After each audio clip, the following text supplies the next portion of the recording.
এই ভিডিও দেখার পর হয়তোবা আমার থেকে আপনি খুব ভালোভাবে বুঝতে পেরেছেন যে আমি কেন ভিডিওর প্রথমে বলেছি যে কিছু মানুষের জীবন ঠিক এভাবে আড়ালে চলে যায়।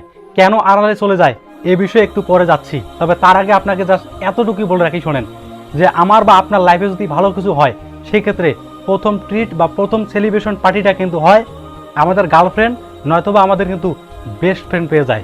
কিন্তু আমাদের জীবনটাকে যে সার্থক করার পেছনে যে দুজন যোদ্ধা অক্লান্ত পরিশ্রম করে যাচ্ছে তাদের কথা কিন্তু আমাদের একটুবারও মনে আসে না।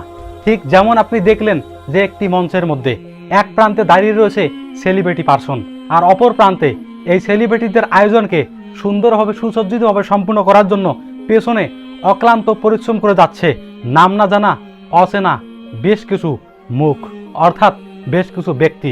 এই ব্যক্তিদের কিন্তু আমরা কখনোই স্মরণ করি না।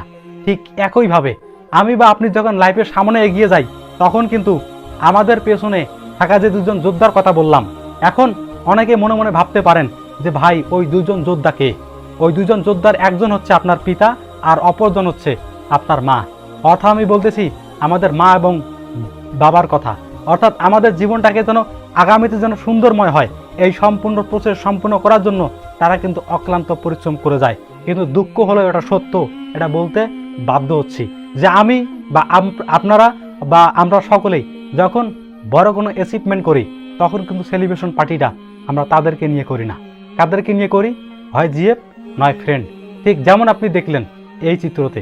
এই কারণেই আমি ভিডিওর শুরুতে এবং ক্যাপশনে এবং টাইটেলে থাম্বনেলে ডিসক্রিপশন বক্সে এক কথায় এভরিথিং যেখানে লেখা যায় সবখানে লিখেছি যে ঠিক কিছু মানুষের জীবন এভাবেই কেটে যায় আড়ালে থেকে।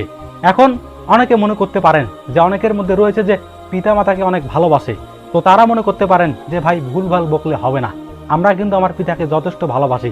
কিন্তু আপনাকে এটা বুঝতে হবে যে সমস্ত মানুষের মন মানসিকতা কিন্তু এক না। যেহেতু এটা একটা অনুপ্রেরণা এবং শিক্ষণীয় একটা ভিডিও, তো যারা একটু হলেও উপকৃত হয়েছেন তারা কমেন্ট করতে পারেন এবং আপনাদের মনের বক্তব্যগুলো প্রেস করতে পারেন। তবে তার আগে একটি কথা বলে রাখি শোনেন, যে পার্সোনালি যারা আমাকে পছন্দ করেন না, হ্যাঁ আপনাকে বলতেছি যে আপনি আমাকে পছন্দ করেন না, পার্সোনালি আমি আপনাকে পার্সোনালি বলতেছি যে প্লিজ কাইন্ডলি আমার ভিডিওর মধ্যে হেটফুল কমেন্ট করবেন না। আমাকে পছন্দ করেন না কোনো ব্যাপার না, আমার ভিডিও দেখিয়েন না।